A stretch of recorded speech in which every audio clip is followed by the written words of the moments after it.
Welcome everyone to today's digital health webinar brought to you by the Western New South Wales Primary Health Network. And today's webinar is on active script list and electronic prescribing. So my name is Brenton Jones. I'm the Senior Digital Health Officer at the Western New South Wales PHN, and I will be your presenter for today. And joining me behind the scenes is my colleague, Digital Health Support Officer at the Western New South Wales Primary Health Network, Lisa Bowes. Just some quick housekeeping before we get underway. You can type any questions you have into the chat box and we'll address them at the end. Everyone is on mute and this session is being recorded and will be made available on demand via our Western New South Wales PHN.org.au website. Now, if you are viewing the webinar on a shared device, please type each viewer's name into chat so your attendance can be recorded. And if you could please complete the evaluation form after the session, it would be greatly appreciated. Now, I'd like to formally start this meeting by acknowledging the people of the Wiradjuri Nation as I present to you today from my office here in Orange, New South Wales. And I would also like to acknowledge that we work on the traditional lands of many Aboriginal nations across Western New South Wales and pay respect to elders past, present, and future. And I acknowledge their continuing connection to land, water, and culture, and their contribution to help shape the life of the communities in which we all work and live. And so I welcome all Aboriginal and Torres Strait Islander Australians who may be present in this meeting today. Just a quick recap then of the objectives for today's webinar. So hopefully to understand electronic prescriptions for prescribers and dispensers and discuss what active script list is all about. And we'll define how active script list can be used as a tool by patients to manage their electronic prescriptions or prescriptions as a whole. We'll define the role and responsibilities of prescribers and dispensers with electronic prescriptions and active script list, and identify how patients can register for the active script list. Without further ado, it makes sense then, we're going to do a quick overview of what electronic prescriptions is. So electronic prescriptions are an alternative option to paper. And previously only paper prescriptions signed by a prescriber has been the legal form by which medicines can be supplied. But changes to Commonwealth legislation, which actually commenced 31st of October in 2019, and it's a little known fact actually that the Commonwealth government started to look at the legislation regarding an alternative form of prescribing long before a so-called global pandemic hit our shores, and COVID-19 effectively allowed electronic prescribing to take center stage. It was the perfect opportunity for it to. And so recognizing the legislation is about recognizing electronic prescription as an alternative legal form by which medicines can be supplied under the Pharmaceutical Benefits Scheme, or PBS. And patients and prescribers will be able to choose between a paper or electronic prescription, but not both for the same item. So in short, electronic prescriptions really gives patients now a choice, an option for how they would like to receive and manage their medications. So what are the benefits of electronic prescriptions? It provides an alternative choice, as I said, convenient for most, supplements delivery of telehealth consultation, protects the community members from exposure to infectious disease, so allows patients to stay at home and you can still prescribe remotely. It maintains patient privacy and integrity of personal information through token encryption and data protection measures. Reduces the risk of lost paper prescriptions. And reduces administrative burden for healthcare providers and organisations. So what is an electronic prescription token? So a token is sent via SMS or email. It can also be printed on paper, but not encouraged. and it contains a unique QR code for a medicine. So each medicine has its own token that will have to be shown at the script in counter at a pharmacy. So if they want 2 medicines dispensed, then the pharmacy will need to scan 2 tokens. So the best way to think about the token is it's a bit like a digital key that unlocks the information for the dispenser, okay? And it's important to note that some patients may manage their tokens on their mobile devices, which we can discuss later. And a token is more suited for one-off prescriptions or for people who do not have many prescriptions. So electronic prescription token, patient perspective. I would assume most of us would be very familiar now with this view. If you yourself have received an electronic prescription from your doctor. So they will receive an SMS from eScript SMS or equivalent wording, which will be the token for the prescription. Once they open the SMS, they'll need to click on the link to actually view the QR token. Now, this QR code is what patients will need to present to the pharmacy to get their medicines dispensed.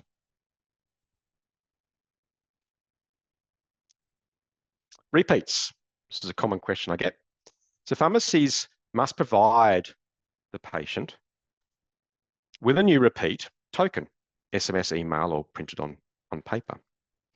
So the National Health Pharmaceutical Benefit Regulations 2017 stipulate if the prescription for the pharmaceutical benefit is an electronic prescription, attach or link by electronic means the repeat authorization to the electronic prescription and ensure that the person to whom the pharmaceutical benefit is supplied is given a printout of the repeat authorization and prescription, or is able to access the repeat authorization and prescription. All right, so effectively, once the patient presents to the pharmacy for the first medicine in a repeat of, say, 3 or 4 dose rounds, the pharmacy software will take over to send a new token to remind the patient that you've got 2 or 1 remaining, and use this QR code next time to get your repeat. Okay, at any pharmacy. Okay, not that particularly that one, but any pharmacy. So what will the token look like as an email, and how do patients use it? Well, pretty similar.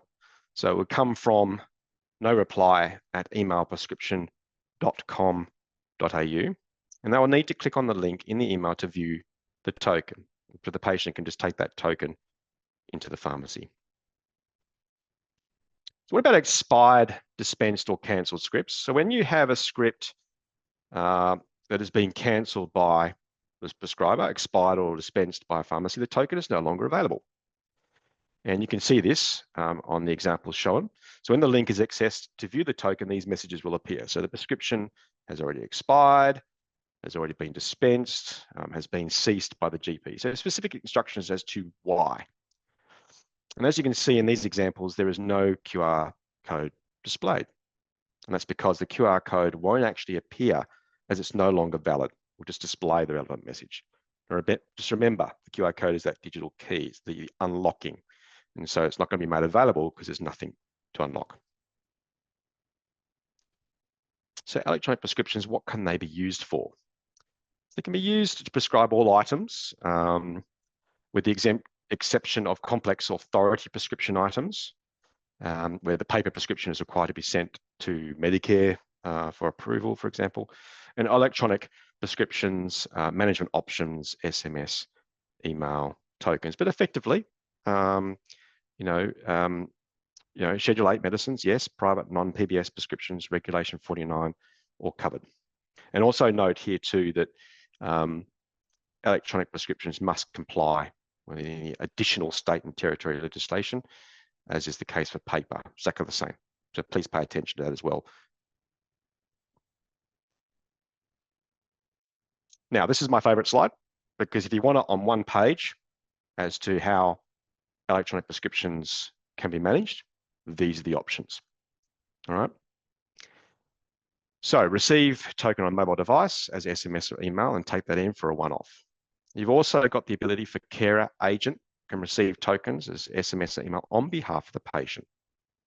Mobile apps are available to store tokens to. A lot of pharmacies have launched very early on mobile apps of their own that allow these to be contained and managed by the patient. And what we're going to be talking about today specifically is view, manage, or register, for active script list and request pharmacy dispense from that list. And you can view, manage your active script list via authorized apps. In order to link the app to the individual's ASL, an app activation code is required from a conformant electronic prescribing software, and this will be explained further. All right. So now for the start of the show, active script list. So what is the active script list? It's also known as MySL. You may have referred to it as MySL. And as at May 2024, there is only one conformant ASL product available, MyScriptList or MySL. Now, the ASL is a token management solution. It is a list of all active prescriptions. So it's in the name, active prescriptions and repeats available to be dispensed. So it's a list of active prescriptions that haven't been dispensed yet. Okay, they're live. So previously, patients were only able to be registered by a pharmacy. Now, some prescribing software may offer the functionality, but that is not the case at the moment.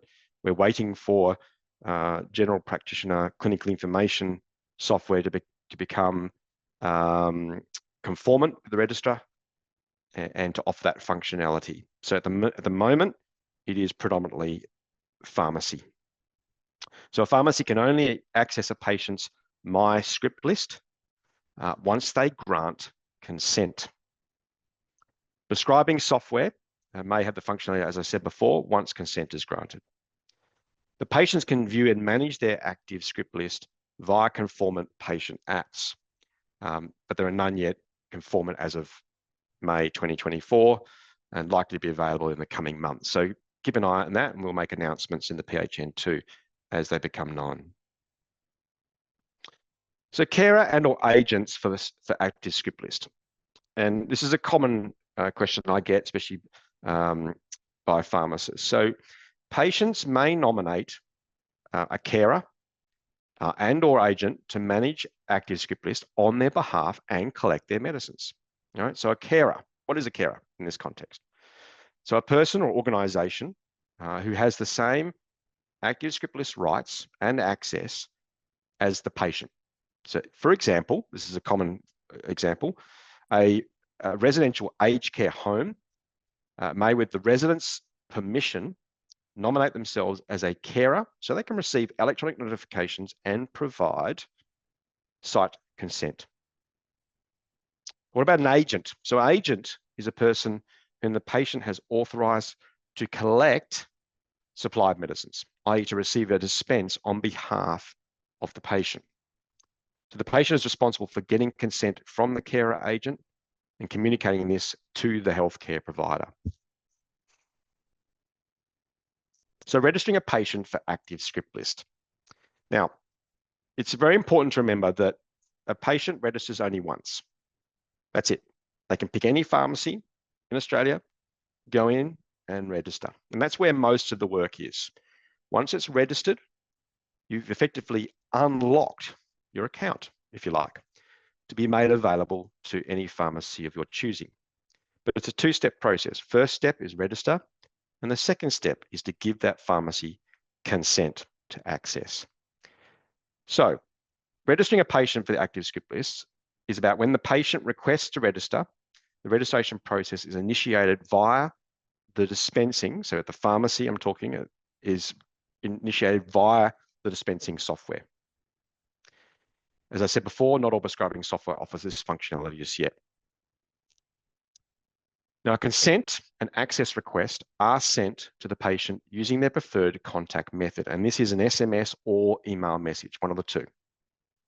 So that's why getting prepared to register at the pharmacy is very important. You need to have forms of identification ready to go, and you need to have some sort of electronic device like a mobile phone, smartphone, or access to email, so this can be done at the point of registering within the pharmacy. All right, so that SMS or email consent, they acknowledge and respond to after checking the terms and conditions and the privacy policy that's displayed. So it is important at the pharmacy to explain to the patient that as part of the active script list terms and conditions, when a medicine is prescribed or repeat dispensed, it will also be sent to active script list by default. So electronic prescriptions, as well as computer-generated paper scripts with ERX barcode. Remember the electronic transfer of prescriptions that we've had for a while, unless they request otherwise from the doctor or the pharmacist. Now, this little visual on screen here is just an example of what a pharmacy dispensing software system may have to record the details to unlock a patient's MySL for registration. Now, the registration process allows for a patient's ASL to be pre-populated with all of their existing prescriptions if they consent to this. The patient must grant consent to allow any pharmacy or medical practice to access their ASL. And a patient has the options to, there are 3 options. So 1, yes, grant ongoing access. And this is the most popular, of course, if this is your chosen pharmacy of choice, it's the one close to home or close for your carer agent to access, and that'll be the focus. Or you can say, yes, grant access to the ASL for 1 day only. And this may apply, for example, you're in the caravan, you're traveling up to Queensland, and you want to get access to a repeat medication at a pharmacy on the Gold Coast, and they're not your regular pharmacy, and so you can grant them consent just for that 1 day to dispense that 1 repeat, or refuse to grant access, in which case you can't continue. But there's an example of how the consent messages will come through on a person's mobile phone. Now, which prescriptions can be viewed via active script list? And this is a very good example of what dispensing software will see on screen. It's a pretty straightforward and simplified Excel spreadsheet with columns and rows.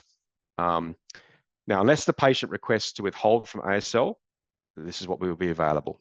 So computer-generated paper prescriptions with a barcode will also be visible in the ASL, but will not be available for dispensing without the legal paper prescription. All right, and that's informed there on the far right under the column type. So it tells the pharmacist what type of prescription is it. It's a paper or electronic, and they use the word token to imply electronic. So computer-generated paper prescriptions, which are dispensed manually by the pharmacist, i.e. not scanned, will not be uploaded in the patient's ASL. What won't be in the ASL is it's pretty obvious, is handwritten paper prescriptions and computer-generated prescriptions with no ERX barcode, and electronic prescriptions which the patient has chosen not to include in the ASL. And we'll talk about how that works from the GP end in a moment. Oh, and just also note that ASL should not be relied upon as a complete list of medicines which a patient is taking, right? Because of manual prescriptions and non-barcoded ERX are not visible, all right?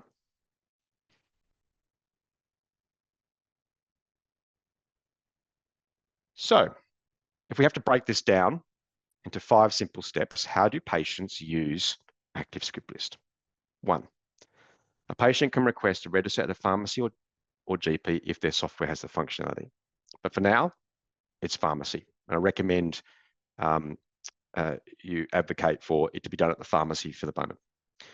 If the patient uses an app to manage their prescriptions, they may request that an app activation code is sent to the primary contact. Once this code is entered in the app, access to the patient's ASL is granted via the patient app.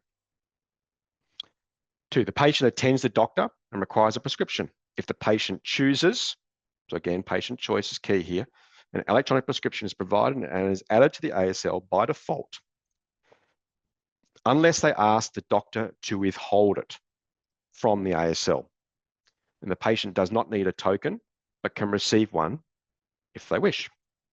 Now, the patient then presents to the preferred pharmacy, validates their identity, and receives their medicine. Alternatively, they may present the token they would like via their ASL. But the main benefit, I just want to point out, the main benefit for a patient to use ASL is they, and especially if they're on multiple meds, right? There's a lot there to manage, is they don't need the QR code. Okay, that's the main benefit. They don't need to be managing lots and lots of different tokens. Okay, that's all visible in the list for the pharmacy. And so all the patient has to do, or the carer agent, is prove their identity, and that will dispense the medications. So if there are repeats, they will be added to the ASL depending on the patient's choice. So who would benefit from using ASL?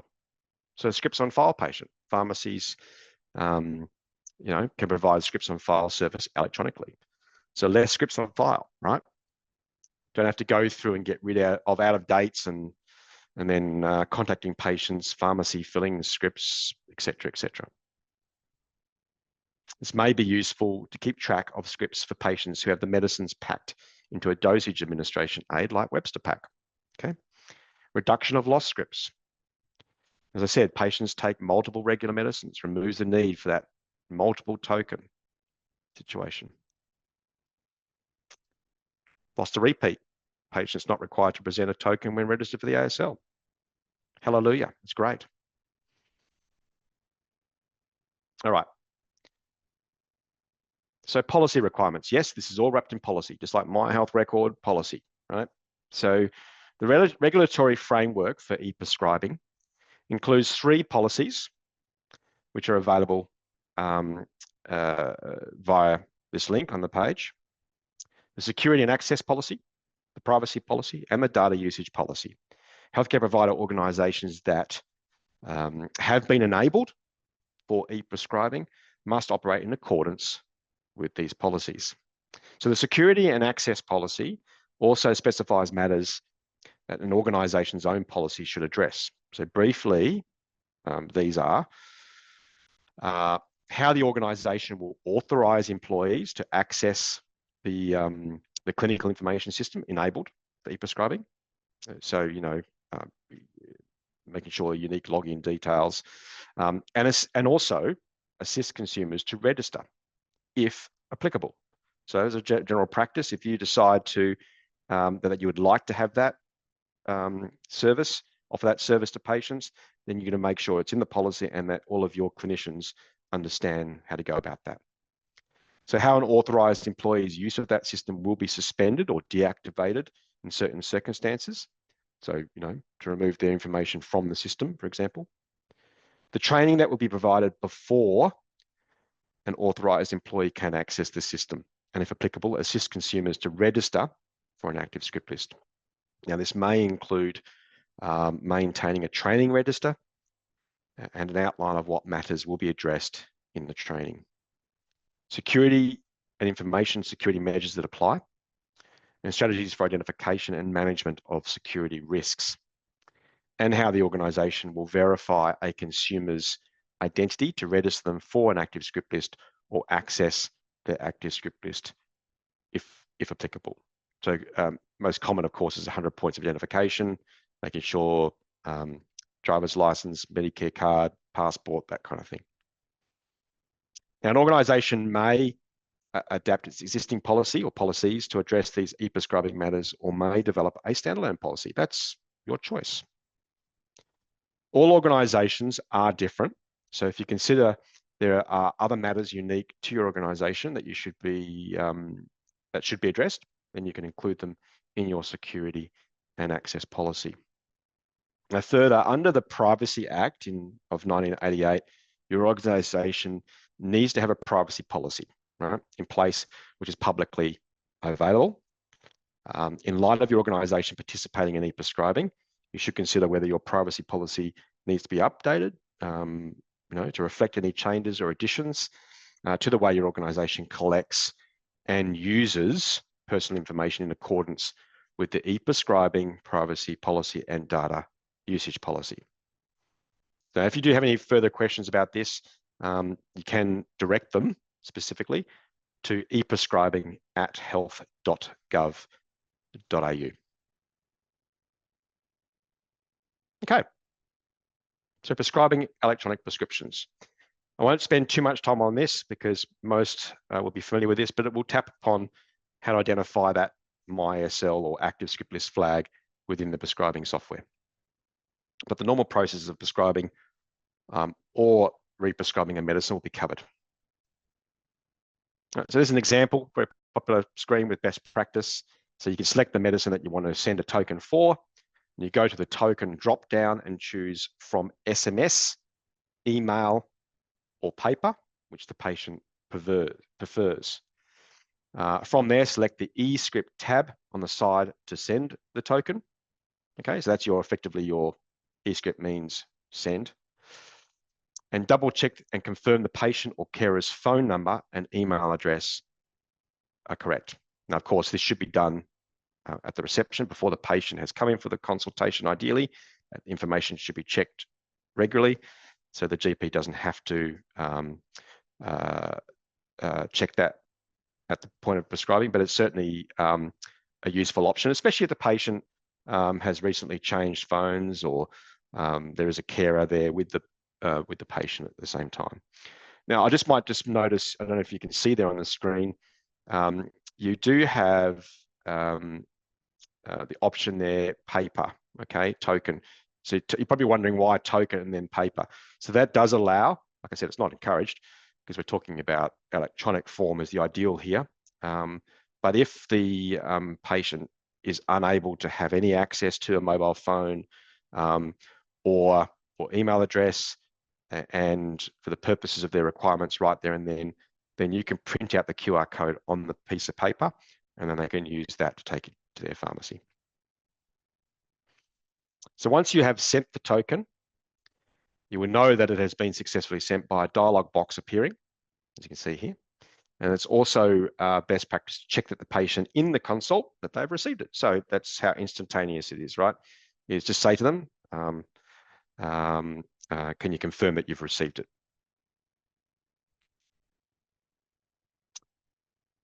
What if it is unsuccessful?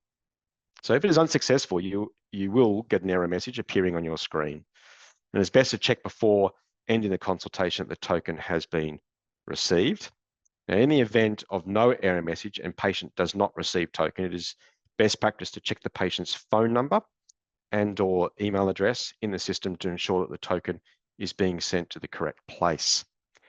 Another thing to check would be to make sure you select the correct mode to send the token, as I said before. All right. Now, if it does fail, the system does take over to print out a paper, especially when your internet is down, for example, the system will default to push you to do a paper script.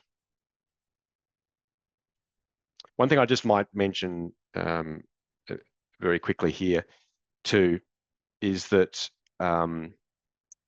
it's very important to ask the patient, what is their preferred form. You can see here under the edit patient, you can set these settings. So you can set SMS default, spend the time to ask them, how would you like to receive your medications electronically moving forward for future consults? It certainly makes that experience a lot easier for both clinician and patient. Okay, so PBS authority prescriptions. So now we're going to look at the at how to prescribe these as a token using ZMed in this case. Now, please note that if you are using a different software, you will have very different steps or processes. So apologies, this is just we've just chosen ZMed for the dispensers out there, for the prescribers, sorry.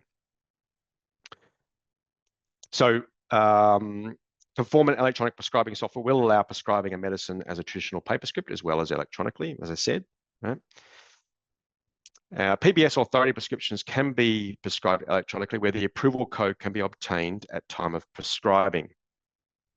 So for example, streamline authority code, HPOS, PBS phone authority, however you go about it, and added to the prescription.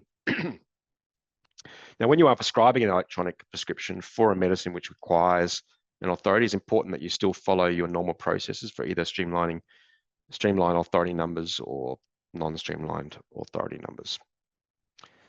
So a good opportunity to remind prescribers out there to always confirm the phone number, email address of the patient at this particular point, as I said, prior to submitting the electronic prescription for transmission. Okay, so you're double checking, triple checking that the patient is going to receive this token. Now, I might just also pause to mention something very important here. It's a very common thing that we do see at the moment is a lot of GPs and a lot of patients requesting that you send the tokens directly to the pharmacy. That is actually not the legal accepted form.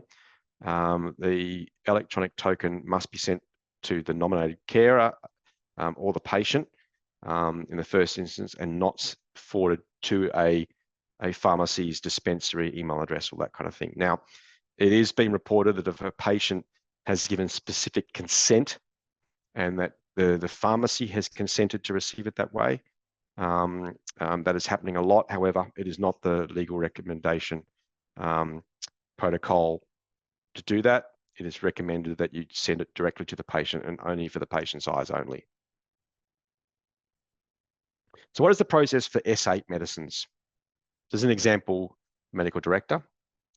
So electronic prescribing does not replace other systems when used when prescribing or dispensing controlled drugs or drugs of dependence, such as real-time prescription monitoring, for example, such as SafeScript New South Wales. Now, it may be a legislative requirement in some states or territories to have an authority warrant number to prescribe restricted medicines. Now, this number must be included in the electronic prescription as a separate field, or can be put into the note to pharmacist section. And a pharmacist would not be able to dispense such a medicine if the required authority permit number is missing, for example. Now, note too that electronic prescriptions, like paper prescriptions, must comply with any additional state territory legislation. For example, S8 psychostimulant medicines. So the normal process for prescribing, as I said, this is an MD process workflow. Now, by the way, I might just mention here, I don't know if any of you have noticed here, you'll notice down the bottom right here, you've got a couple of check boxes here. Exclude from active script list. So this is an example where if a patient says, I don't want you to include it on my active script list, then you'd need to check that box at this particular point here. Otherwise, it defaults for blank, meaning assuming that it will automatically go to the patient's active script list. You select the mode of delivery. So for MD users, this is the point where, again, you've got those 4 options, right? So SMS, confirm their mobile number, email, confirm their email. You can print the token off, okay, or you can do a traditional printed prescription, paper prescription. Now, to meet legal requirements, a prescriber will need to re-authenticate with a password authorization number to generate an electronic prescription for Schedule 8. All right. And there's an example, I think, for MD. So withholding prescriptions from ASL. So patients agreed to their prescriptions being available in their ASL during the registration process. So it is a patient's responsibility to inform their prescriber or pharmacist whether to withhold a script for active script list. And so it's very important that the patient understands how they could manage their prescriptions via the ASL.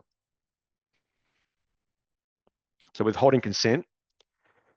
So in this example, as I said before, the default checkbox for exclude from active script list when prescribing, all right, is available there. The patient requests from the prescriber to withhold a script from the ASL, this box must be checked. Withdrawing consent for dispensers, so for the pharmacist in the room. In this instance, we'll need to select exclude from. So exactly the same, little checkbox. Okay, just look for that. And you can see here, send repeat to MySL, no.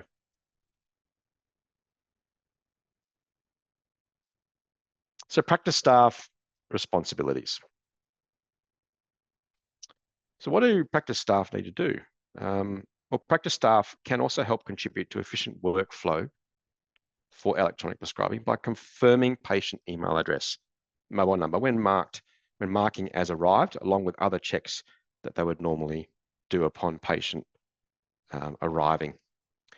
So train staff in electronic prescribing policies and procedures, ensure that the practice is connected to the National Prescription Delivery Service, or ERX, because you can't prescribe without it, and your NASH SHA-2 certificate is up to date, etc.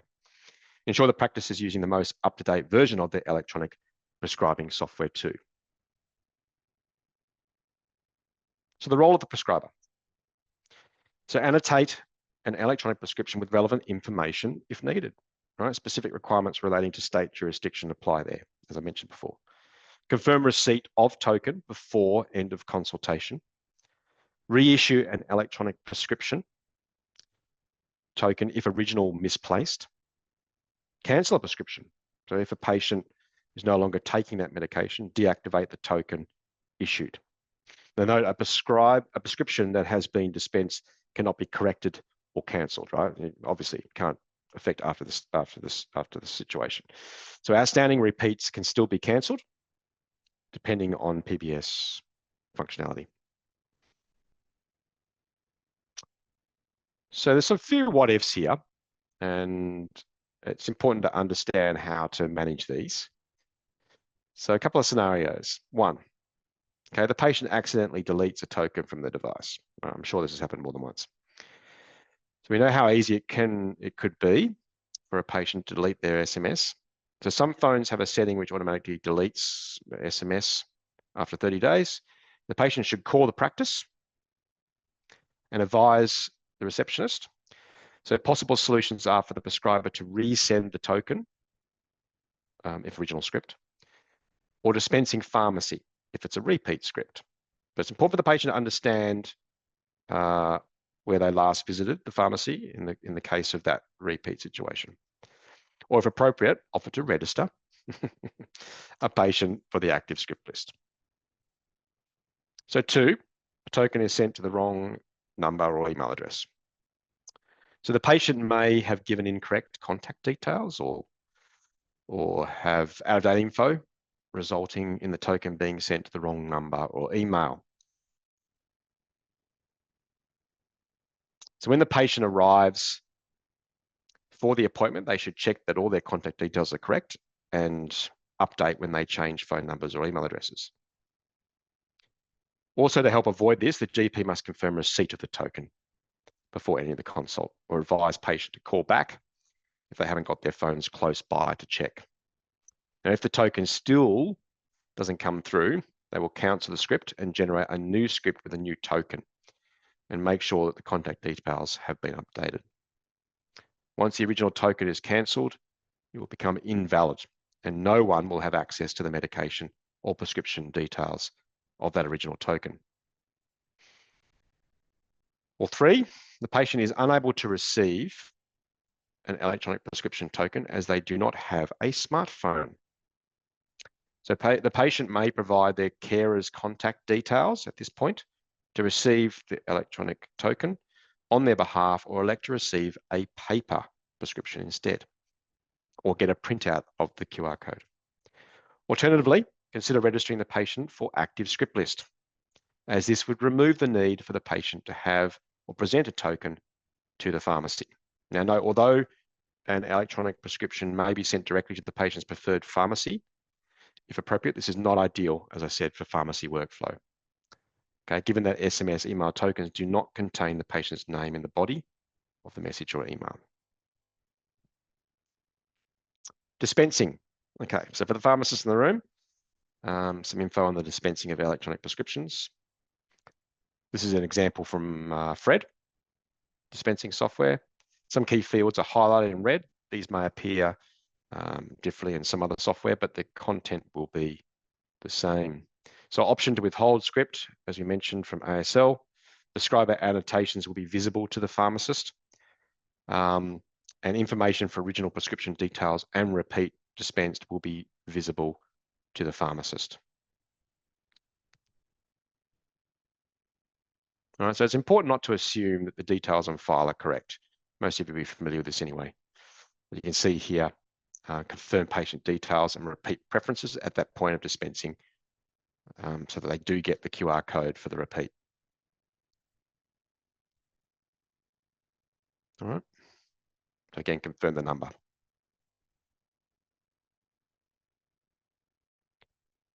So resending a repeat token, dispensing software has the functionality to resend, of course. Examples on screen of what this may look like include this or this.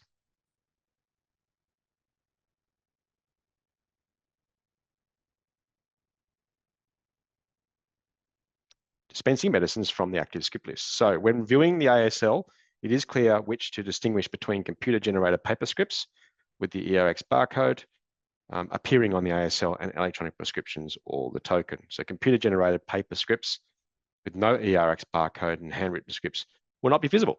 So if the patient is asking for a certain medication and it's not on this list, then the patient will have to present that paper script, or you'd have to have it on file already.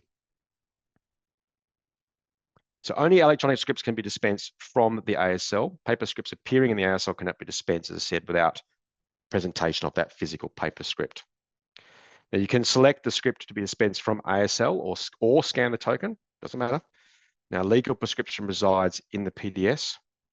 The pharmacist can dispense check against on-screen display. And you can print and keep a hard copy. The paper scripts is the legal document. Retain the hard copy for record, and ASL will be updated and repeats visible in ASL. So for computer-generated paper scripts with the ERX barcode. Now note, if the paper script is not scanned by the pharmacist for dispensing, it will not be updated in the ASL. So make sure you do scan. That's what that barcode's for. So pharmacy staff responsibilities. All right, so pharmacy staff at the script in and support staff, really your support here to get patients registered is key. And some patients have their mobile phones set to have SMS being auto-deleted after 30 days. So double check email, junk, spam folders. All right.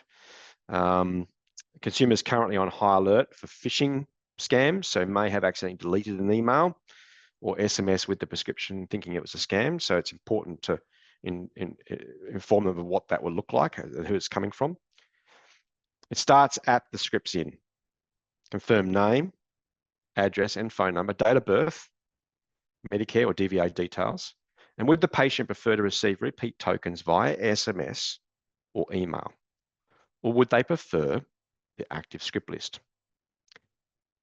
So check allergies, substitution preferences as per normal workflows. But this is the point at which hopefully you can encourage the patient to consider the active script list, all right? Especially if they're on multiple meds and they're standing there swiping through their historical texts to try and find those multiple QR codes. That's a clear sign that this patient could really benefit, I think, from the active script list. So scripts out checklist. Confirm patient has received the repeat tokens before leaving the pharmacy. Educate the patient about how to use repeat tokens and the option to use ASL token management apps if appropriate.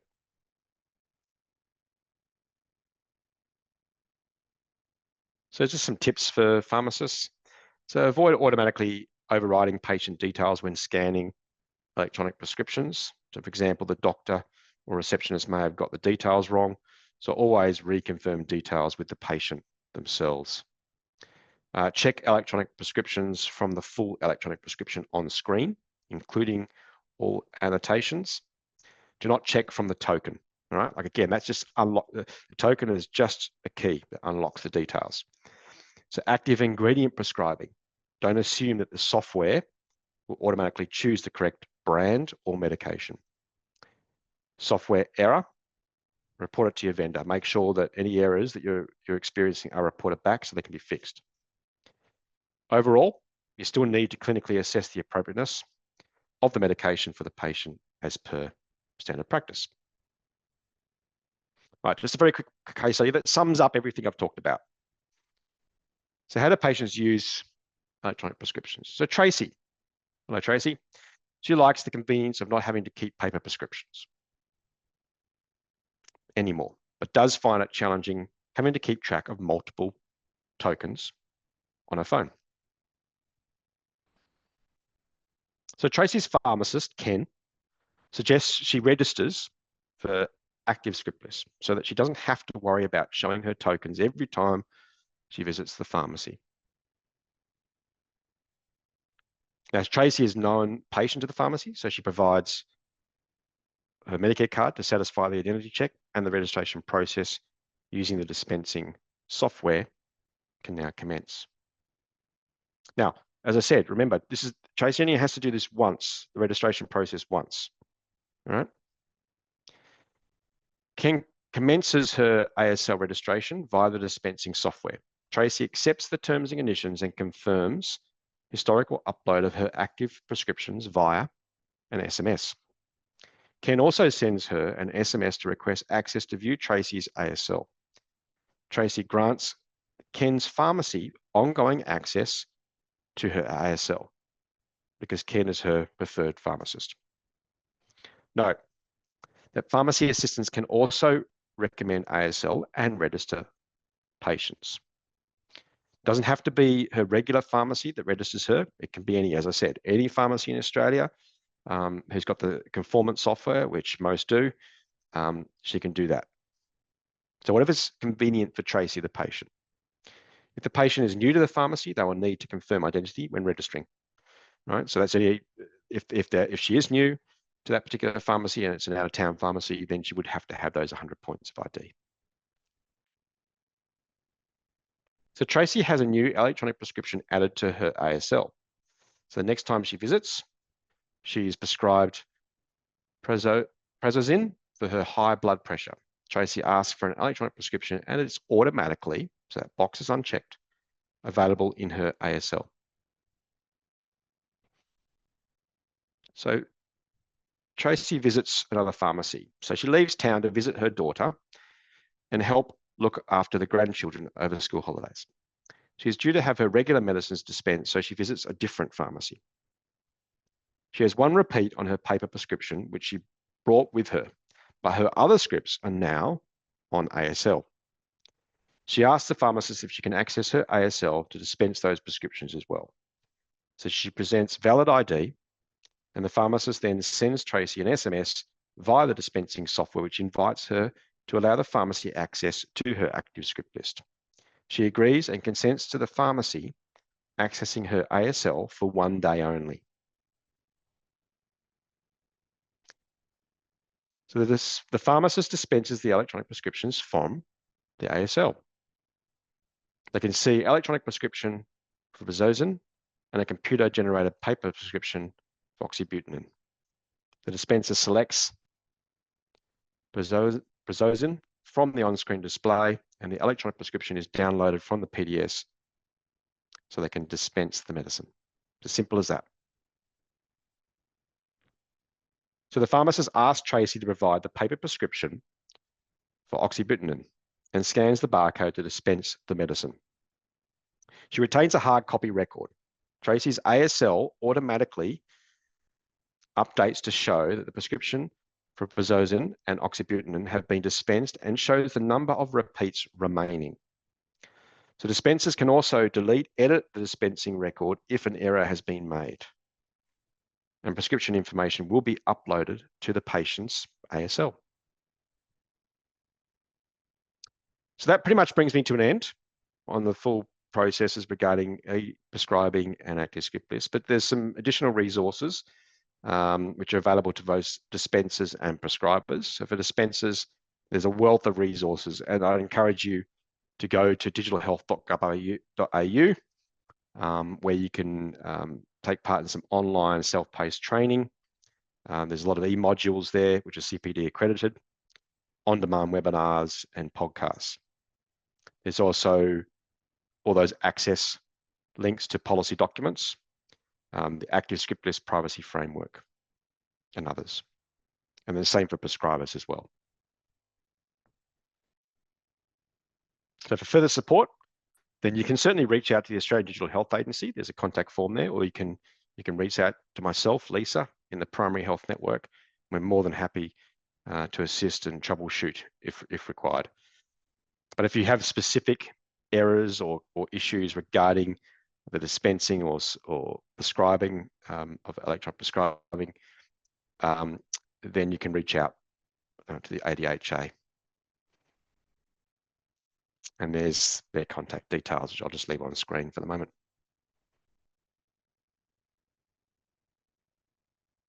Okay. So before I push to encourage some feedback via our evaluation form, I might just now revert to my colleague Lisa. And Lisa, if there's any questions in the chat, I'm happy to take on some of those before we finish the day.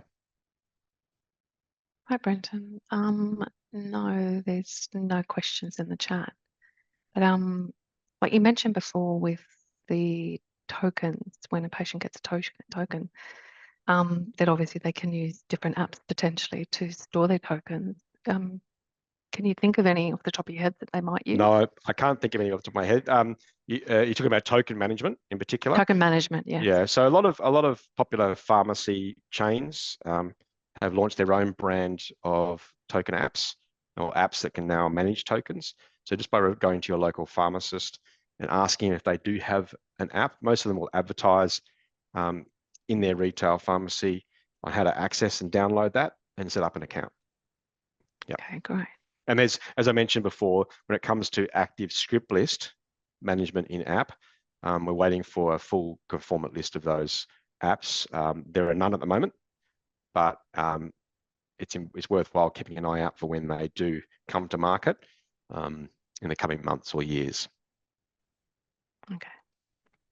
I think also with tokens as well, when the patient receives a token, I remember speaking with a pharmacist, and I think the pharmacist said that a good tip for saving the tokens when they get repeats is they can hit those 3 little buttons at the top of the screen and they can pin that on their phone. Is that correct? Yeah, it's very good, Lisa. Exactly right. So there's lots of these little tips and tricks depending on what mobile phone software you're using, whether it's an Apple or Android device. But certainly getting familiar with your mobile device on those little workarounds is certainly very handy. But of course, for a lot of patients on multiple meds, patients who don't have smartphones or access to email, they really should try and lean on a nominated carer to take on that responsibility on their behalf, who do have access to a smartphone, and it just makes life so much easier for the management of those tokens. Yeah. Okay, so no questions. Brenton, it's just Ali. I'll email out the resources that Lisa put in the chat as well to everybody. Thank you very much. After today. So thank you all for joining. Yep. Thank you, of course. And of course, as I mentioned, this was recorded and a copy of this will be made. Keep an eye out on our website. In a few weeks, we'll have a recording of this very webinar to allow you to catch up if required. But just before we go, so on screen is the QR code or a link to our evaluation form.